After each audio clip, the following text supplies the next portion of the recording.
Planning a fishing trip shouldn't feel like a full-time job. With fishingbooker.com, you can find and book the perfect fishing trip within minutes. Fishingbooker.com connects you with trusted fishing captains around the world. Booking is fast, easy, and secure, with access to verified customer reviews, loyalty rewards, and around-the-clock customer support. Everything you need to book with confidence is in one place. So head to fishingbooker.com and start planning your next fishing adventure today. Does it ever feel like you're a marketing professional just speaking into the void? But with LinkedIn ads, you can know you're reaching the right decision makers, a network of 130 million of them, in fact. You can even target buyers by job title, industry, company, seniority, skills, and did I say job title? See how you can avoid the void and reach the right buyers with LinkedIn ads. Spend $250 on your first campaign and get a free $250 credit for the next one. Get started at linkedin.com/campaign. Terms and conditions apply.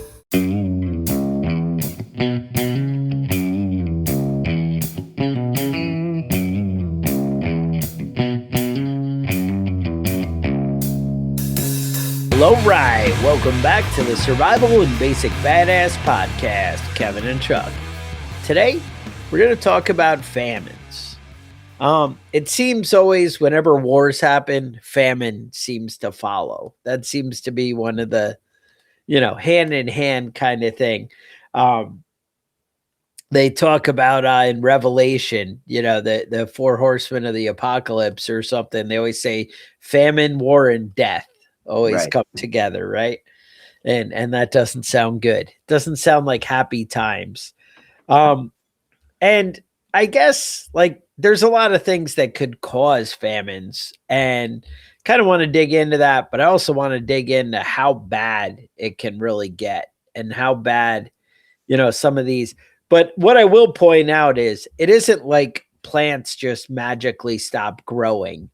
It's usually precipitated, and a lot of times famine precipitated by government action. And a lot of times, it's kind of we just want you to starve kind of thing. Yeah. Or we just made really bad decisions that'll help the government, and some of them might not help you. So you might be screwed. Kevin, give us some examples. All right. Well, let's start with war. Because that seems like the chief cause. World War II, Weimar Republic had big, famine, everybody, bread lines, that kind of thing. Yeah. So when wars break out, it destroys livelihoods. People that were living in the land where the war is happening, they don't have a job anymore. Whatever your job was, that factory got blown up. They don't have a job. Also, people aren't planting and harvesting when they're out, fighting wars. Mm-hmm. All right. And turns out they need a lot of supplies. So you have people not producing. Instead, they're out fighting, and yet they're still consuming. Right. Right. It turns out in Ukraine, they're a huge food supplier, but they're also a big supplier of fertilizer. Mm-hmm. And so that Ukraine war that's kind of still going on and crazy is, it depends what politician you believe, whether it's still going on or whatever. I don't know. It's still going on, but they're not exporting the grain that they used to export. So they're or the fertilizer. In turn, that's causing famines in different countries. Right. And, obviously in America, everything is great and we can buy whatever we want and, whatever. That would be if you had any money left, of course. Mm-hmm. Yeah. Yeah. So war also, it also cuts off food supplies and markets like we were just talking about. So Ukraine is not exporting as much grain as they were. They don't have as many seaports to traffic it, to send it.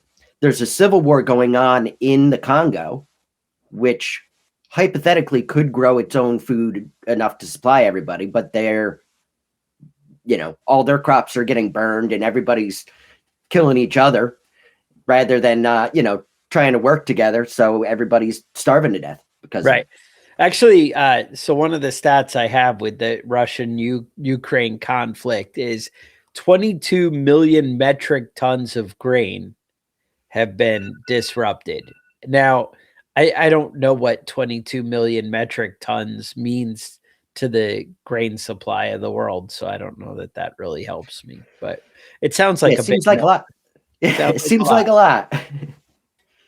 Yeah. Another major cause of famines is natural disasters, right? Floods, tornadoes, hurricanes, that sort of stuff, and just destroy crops. But one of the main problems, one of the main causes is droughts, right? Shortage of rain. Yeah. That's what happened in The Dust Bowl. Dust Bowl, right? Yeah. Well, that was also, I know my wife read a big book on it, and turned out it was very, again, man-made and self-inflicted. The government said, hey, we want you to, cut down all the trees, and we want you to plant this grass, and that'll make everything better, and, do all this stuff, and wheat, right? And when they did, that's kind of what led to the whole Dust Bowl and big things there. So things, just escalate. And again, it kind of goes to that government decision. And then the government's like, yeah, you guys really screwed up there doing whatever you were thinking. That sucks for you. Oh, sucks to be the Midwest farmer, but yeah. So did you ever read the book Grapes of Wrath? yes. I had to read that, I think, in high school. And yeah, they really didn't take care of those people. Didn't help them out in any way. It ended bad for them. Yeah. Yeah. Another one of the major causes of famine is economic shocks. So it's not necessarily that there's no food that exists or there's not enough food, but there's high prices, inflation, poverty. People are just too poor to actually afford the food. And I'll be honest with you, right here in this country, there's getting to a point where a lot of people can't financially afford to buy healthy food. Right. Healthy food, definitely. That definitely is a real thing that people can't, get the food, and you could get into the semantics of, well, the welfare program provides, or people this and that. But the bottom line is, a lot of people don't have the money and the resources to buy healthy food. And that may be the working guy. Maybe the food stamp program is working, maybe, not really, kind of. And yet then the guys who are I make just a little bit too much money, but I'm working my ass off and I don't qualify for anything. That's really, I think, where the biggest pinch is. It's the not quite in the all into, government assistance. It's that in between gray area, middle class kind of thing where everybody's really hurting, Yeah. And I see a lot of people. I work at an area I have to go to, once a day. I have to, check in on a place, and it's all like Section 8 housing. It's all like, people that are basically the government's providing their housing, but they're not providing their food, and yeah, maybe they have food stamps, but they don't have a car, they can't go to the grocery store as you and I can. Right. And that's one of the things, like, one, I don't know that Sam's Club is like really great or helpful, or a Costco. I don't even feel like you're necessarily getting better deals sometimes, but whatever. Besides that, the bottom line is, if you have to go buy your items at the local store that you can walk to, or whatever, you're buying, the one package, hypothetical, right? A mac and cheese for $2 or $2.50, whereas the guy who has money and resources to go to Sam's Club, Costco, whatever, you might be buying 6 boxes or 8 boxes of mac and cheese for $6. You know what I'm saying? Like, it's a big difference. You can get a lot more than the guy who doesn't have the resources to actually go to the store. Yeah, and that was one of the things, my wife and I are always talking about, is being able to, where you shop makes a big difference in how much it costs. And not everybody has options of where they shop. But my grandfather once told me, he said, being poor is really expensive. That goes in a lot of different ways. You can only buy, only afford the $30 work boots that last 3 months, instead of the $110 work boots that last 2 years. Right. but you can't get that $110, right? Right. That's the problem, Mhm. And so, yeah, so you're always kind of working in crap. And that's when you have money, you're able to position things to do it the right way. Right. People are always like, well, if I had money that I could get ahead, there is some truth to that. Mhm. There's also 100%. some truth to the idea that if you had money, you'd probably piss it away and make bad decisions again later. So, it goes both ways. Like I Yeah. see both arguments, but I can tell you being poor is very expensive. Mhm. That's what I can tell you for sure. All right. Another major cause of famines are shitty government policy and Oh. weak infrastructure. So imagine that you have a great harvest, right? You planted everything, you planned ahead. The pest didn't show up, you didn't have a big thing of locusts show up and eat all your food. It rained not too much, not too little. It was just the right amount. Everything worked out great. You got this big field of food, and there's no way to get it to anybody that needs it. So you don't starve to death, but most of your crops just rot, and people on the other side of the country are starving to death because they can't get any of the food. And that's the thing. If the guy can't get his wheat to the market or whatever, Mhm. yeah, he's got a lot of wheat, but he's not turning it into money. And then if he doesn't turn it into money, can he buy seed and stuff, fertilizer, whatever he needs to plant for the next year? And then Mhm. this stuff just kind of escalates and builds. It really is a frustrating, ugly, battle. You also touched on, pests and stuff like that. There's Mhm. insects and different things, just different things hit at different times. Yeah, well, let's talk about So the Great Chinese Famine. okay. Do you remember that? That's Mao Zedong's Great Leap Forward. So it was this big It's a leap plan. forward. Yeah, it Yeah. was this big plan to industrialize China. Now, China Mhm. was primarily small family-run farms. That was primarily how that country existed. The cities were very small, low, population in the cities. Most of the people lived in the country. Most of the people, lived in rural areas and raised enough food for themselves and the community around them. Uh-huh. So they did this great leap forward. Lot of cool shit happened, right? Farmers were ordered to produce steel in backyard furnaces, right? So they set up their own little furnace in their backyard, and they're farmers, so they don't know how to make steel. So it all came out like shit and basically just Sure. sat and rusted. And while they were doing that, they weren't planting their crops. They weren't harvesting crops. So they had all this worthless steel and no food. Yeah, I like food.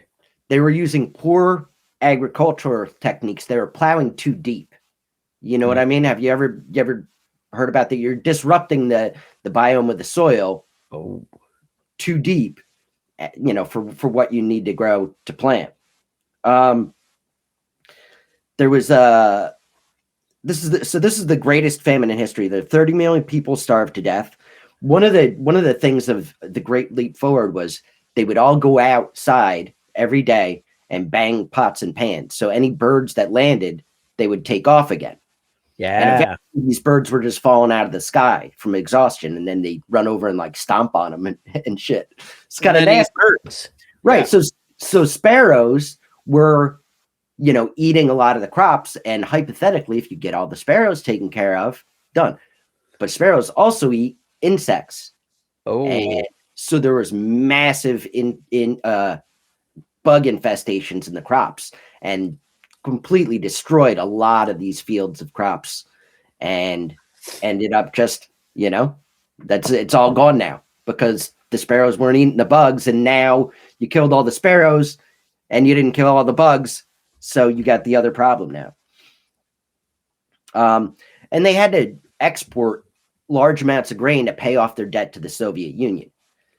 They had taken a lot of money. The Communist Party had taken a lot of money from the Soviet Union to win the Civil War, and now they had to pay it back. So it was not a great situation. One of the great things about starting a communist country, though, Yeah. is that if you kill off like millions of people, Okay. then you don't have to feed millions of people. Smart. Yeah. Smart. So that's the key. If you ever want to start a major communist revolution in your country, you want to kill off all the poor people and kill off all the rich people. And then just the in-between people are the ones that the sweet spot. Yeah, those are the ones that survive. All right. That's smart. So then we're, right on point here. Or maybe we're in the poor. We just got to make sure we're just above that poor line. Right. Where things work out. So Mhm. that sounds right. I don't know. I don't like it, but that's the way it always seems to go. Well, that kind of is, Russia with Ukraine, Right. the big Russian famine. That's kind of number 2 on the list of, horrible kind of, Yeah, that was 1931 to 33. They're saying 2.6 million deaths out of 32 million. The way they did it was kind of crazy. So the government would roll in and they would just seize all the grain and the stuff, and you thought you'd be able to keep like enough to keep your family alive. You're the big grain producer. But now they'd just take like anything, and they would actually like go in and search houses or are you hiding food? Or you, Mhm. and Yeah, go through. I remember hearing a story about a woman that after all the food was harvested and all the grain was taken away, she went out to the field and was picking up just little seeds, and putting them in her hand. And they saw her and she was stealing food, and they shot her to death. And Stealing food. didn't work out well for her kids either, So that those little bits of seed that she was, painstakingly picking up were just left there now, left to rot. Yeah. And she was dead, and her kids starved to death. That sounds like how it plays out. And that's the thing is, it just kind of keeps going on and endless. All right, Irish famine, potato blight, right? That was because they all were choosing the wrong religion. Is that right? Is that what happened? Yeah, they were Catholics, so nobody wanted to help them out in England. And they actually were producing large amounts of grain. Again, that was being shipped to England, not for them to eat. So southern and western Ireland, there are a lot of very poor people, and they grew potatoes because you could have a small plot of land and produce enough food for calories. Yeah.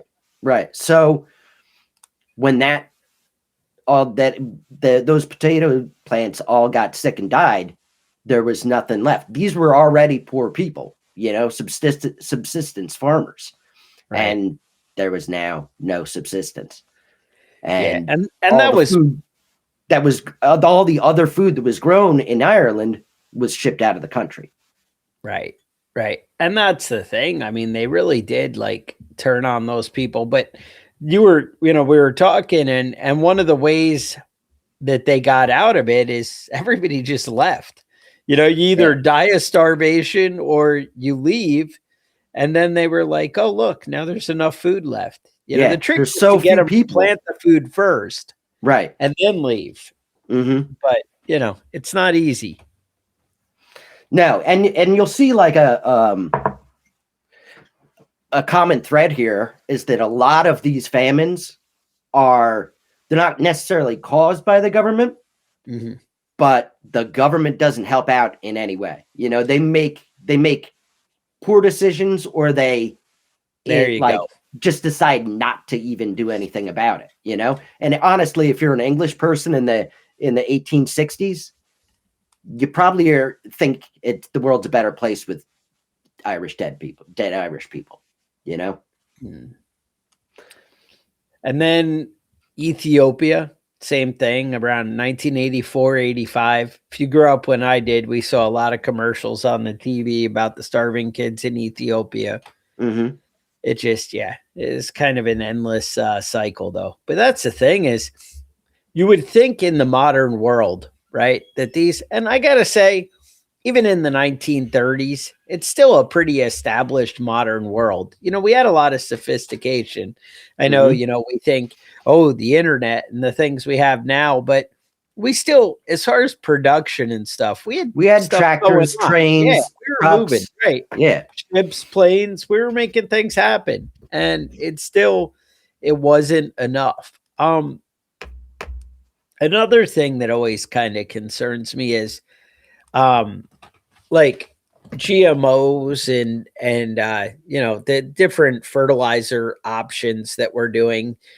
People always talk bad about Monsanto. I'm happy to jump on that train and go down that road. It's just very like, all right, so Monsanto made Roundup, right? That's the big one that everybody knows, the weed killer. And so what they did is they genetically modified a lot of seeds that would be resistant to Roundup. So you could spray all this poison that would kill all the bugs, but it would not kill the plants you want, and it would kill all the weeds. Right. But it wouldn't kill the plants that it wouldn't kill the plants. And that you were specifically targeting because they were Roundup resistant, right? And that's kind of a nice idea, but you're just spraying so much crap on the ground and the plants. A lot of the studies said basically for the first 8 years, you win with, doing Roundup and all that kind of stuff. But then after that 8 years, the soil is just so destroyed by all the stuff that you put into it that organic farming kind of tends to win out in the long run, and that's the thing is we do a lot with fertilizer and stuff that just kind of beats down the soil. And that's why people are getting back to that organic, natural, type farming. And that's why it's so important to kind of stick to the things that work, Yeah. You could definitely say climate change, that kind of stuff, whether you believe man-made or not man-made, definitely climate, can have a big effect on, we had a really cold winter. A lot of people, are well aware, and it's, it takes a toll on agriculture. Just the things that you plant and stuff are now different, or crops get devastated, or, that kind of stuff. Right. And you've been raising the same types of crops year after year, and that's just not sustainable if the weather's changing. People don't change fast enough, or they don't know what this year is going to be, versus last year. And when the food runs out, when the crops stop growing, when the plants stop, being shipped out, bad things happen. And like you said, it's not that there's not enough food.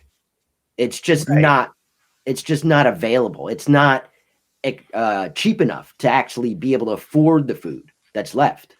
Rich people don't starve to death during famines. No. Poor people are the ones that starve to death. That has been my experience. So I would recommend, if you are out there and you're worried about starving to death, stop being a poor person. Right? Do that. Should be easy enough, right?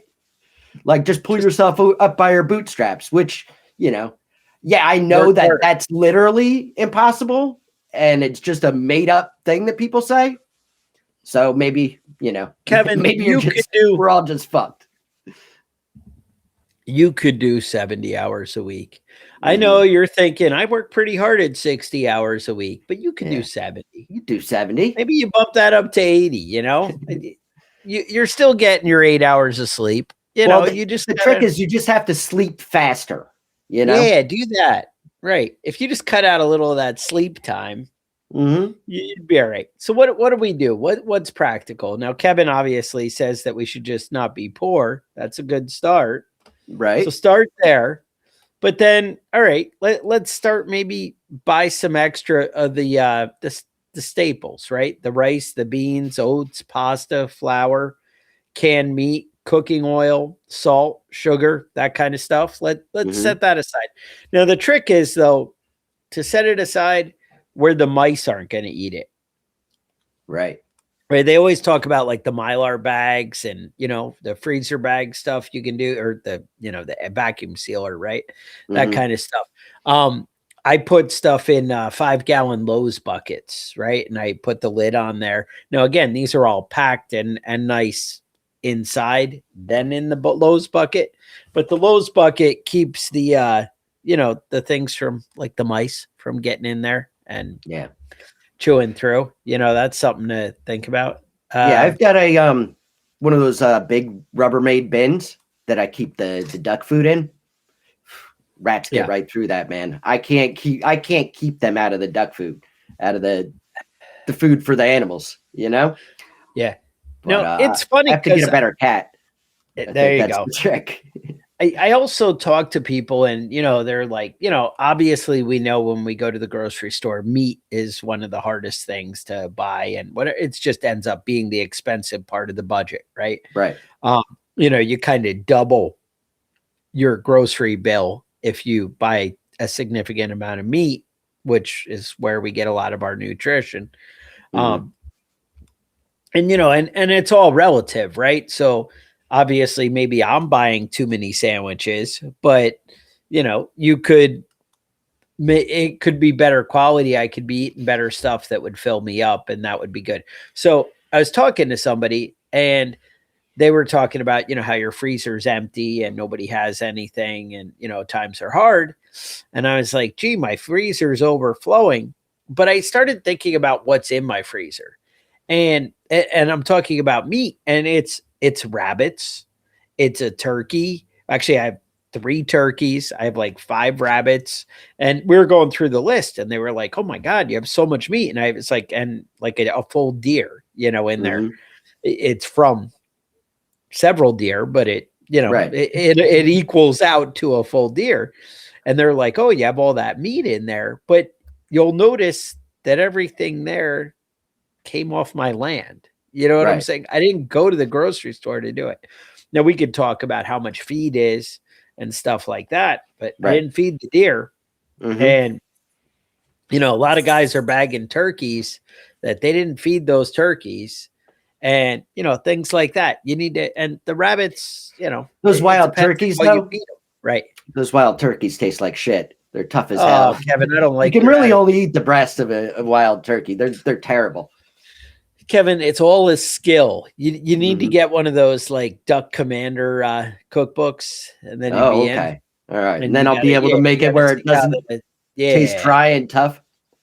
I don't know that I read that in the book that's what they said anyway. I don't really know how that works, but yeah, you get the idea. But find ways to, get your protein, hunting, trapping, fishing, that kind of stuff. You can do a lot, although those hobbies can be expensive. I will say the minute I moved to North Carolina, I was like, how do I get a lifetime hunting license? How do I get, because I'm like, it's only going to get more expensive, Right. And so that's sometimes the trick. Learn how to actually preserve this stuff. Electricity is getting more and more expensive, and having, keeping it refrigerated. So knowing how to can stuff, how to dehydrate stuff, setting up a smokehouse that I still haven't done is set up a proper smokehouse. Hence my freezer's so full of stuff. I really need to, go the other way on that. I keep buying like more supplies to making the smokehouse every year, but I just get one step further and not quite there. Think of things that you need though to do this, like, the buckets, the canning supplies, the stuff to store it. And then, think about seeds, right? Seeds are not that expensive. You can't tell me you can't go like on eBay and Amazon, both have, you can buy like I would say like survival garden. And they have the seed packets that go, it's like 20,000 seeds or whatever. You got to make sure they're all not like some kind of nonsense, but you can sort through and you'll spend $20-30. You can buy enough vegetables to feed your family for the year worth of seeds. But again, everybody knows that gardening is work and it's hard work. Yeah, hard work. But as prices go up, it starts to pay off more and more, right? That's, also, I've done work for people where they pay me in like chicken. And they're like, hey, you came over and helped me out. You tilled my field. How about I have all this frozen chicken in here. I send you home with a bunch of those. Like, dude, that works for me. So I was able to turn $5 a diesel, or maybe $10 a diesel, into, into 20 pounds of chicken. That's pretty cool. Now you're saying, well, you had to buy the tractor and whatever. Yeah. Okay. But I have the tractor now, and that's, that's what you do. Also, being careful to not, you say, well, Kevin made kind of jokes and talked lightly about how just stop being poor. But we also can start to make some decisions in life that could kind of help keep us from being poor. I hate to say it. That's true. Right. Turns out you don't need all that new shit. Like, I was riding this iPhone 5 or something. I have a 13, which it turns out that's outdated or whatever. Yeah. But I had the 5 until the 13 came out. I went 8 generations of iPhones before I upgraded. And it turns out I didn't even notice. Everybody was like, oh, you're ridiculous. How do you still have that old thing? You're so dumb, blah, blah, blah. And then when I bought the new one, I'm like, it's no different. Well, what did you think was going to happen? I mean, it's the same internet. It's the same goddamn thing. Yeah. And I'm like, because it's the same thing, obviously, there's some little features and certain things won't download anymore and whatever. That was one of my kids was like, well, I have to buy a new iPhone because I won't be able to get the new update. And I'm like, so like what? Like, what do you need on there that, but the bottom line is start saving, right? Follow that kind of 10% set aside. If you're really serious about getting ahead with money, there's a book that I bought. I know it's on Audible for $5.99. And it's on like Apple Books or whatever the heck, it's an audio book. That's what I always do. I know I bought my first copy of it in Amazon for like $7.99 as a paperback, but it's called the Magic Story, and it's from Napoleon Hill Foundation. And if you know anything about like self-help information books kind of thing, Napoleon Hill is kind of the man. But anyway, if you buy this book, it has a big story about a tenth of all I earn is mine to keep. Mm-hmm. And that's a big thing. If you really treat life that way, you really can get ahead.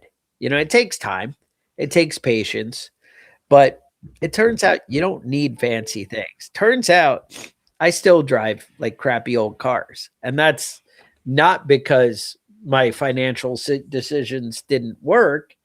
It's because it's not really that important to me. I keep looking at newer cars, and by newer cars, I mean like a $10,000 car. I'm like, oh, I can have something like that. Fancy.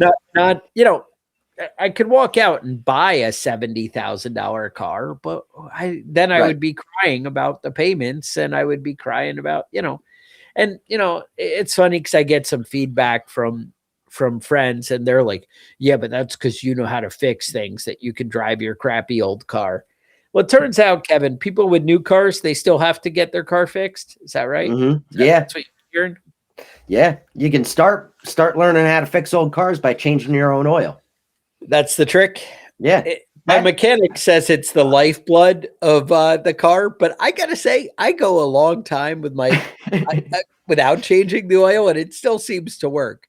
Yeah. Although I would say if you have a Hemi, that thing, you got to change the oil like daily, because that thing is it's a precision instrument, otherwise known as a piece of crap. Mm-hmm. But you got to keep that clean oil in there or it all turns to crap. Whereas I have like the old Toyota engine in the 2005 Pontiac Vibe I drive, and that thing I change the oil like once a year, and it's like whatever, I don't care, and just keeps on trucking, Yeah, I used to have a car that leaked oil and burned oil, so it's that's like an oil perfect. Change. Yeah, it's perfect. Then you just add oil to it, and then oil changed, no problem. One of my kids went with that method, and was riding the they have, so I think it's an 11 Impala, and It's leaking oil out of the valve cover gaskets. Well, the oil kept dripping down onto the engine mount, which is like, it's actually a big rubber block, but it's actually filled with hydraulic oil to give it a little bounce to it. Right. And the oil dripping on the rubber all the time ended up eating through it. And then the hydraulic oil inside, it just became a big soupy mess. And so the engine kind of went from this to this, and it just kept turning over. Sinking. Right. Started sinking. And then the drive belt, the serpentine belt, like, is cutting into the frame. Right. And slowly, so you're like wearing through the frame with the drive belt. And she went to the mechanic for something. And he's like, you got a problem here. And yeah, so needless to say, I'm out there with pry bars, jacking up engines. And yeah, that doesn't sound like a project I'd want to take on right there. It wasn't. And the thing is, the mechanic's like, yeah, $1,900. Mm-hmm. We were like, you need 3 engine mounts and a wheel bearing. So I'm like, you know what, whatever, I'll figure out what that costs. So I buy all the engine mounts for $72 on Amazon. And I buy the wheel bearings. They were a little more expensive. And I was like, well, I'll do both front ones. And so altogether, even the tools I needed to do the job, it cost me about $450. And I did it. And afterward, I was like, if that was my car, I would have paid the $1,900. So I paid my ass. Some of those things are like worth it. I remember it used to be like you change your own oil, and you would save like $15. You know what I mean? Yeah. But now you go to get an oil change and have somebody else do it. It's like $180 just to change your oil. It's crazy. You buy the oil and it's so much money. So just buying the oil at the store, it's crazy. So I don't know. It is hard to get ahead, and we understand that, right? Like, I get that, also look into, like I said, bartering. Like I said, I did tractor work for some chicken, things like that. You could kind of do stuff and learn to like trade things you do. If maybe you are the guy who plants the potato field, I do. I do garlic and potatoes. Really, I just want that like Irish breakfast or whatever. I don't know who eats garlic and potatoes, but whoever they are, I want that in the morning. Yeah. So, and I got the eggs, it just kind of works out. But, look at bartering and trading with people. That's how you get ahead, But I would say the more local your food supply is and the more you're in control of it, the better off you're going to be. I mean, I'd been preaching rabbits for forever because I was like, ooh, I know meat's going to get expensive. So I found a way to produce my own meat. Taking on like a cow or something sounded like too much for me. But I was like, rabbits I can do, or chickens you could do. I just like rabbits are a little bit easier to clean than a chicken, but whatever. So anyway, with that, I think that's the direction that we're heading. And I'd start to maybe take care of your own business at home. That's what I would do. So with that, I'd say stay safe, and we'll talk to you guys next week.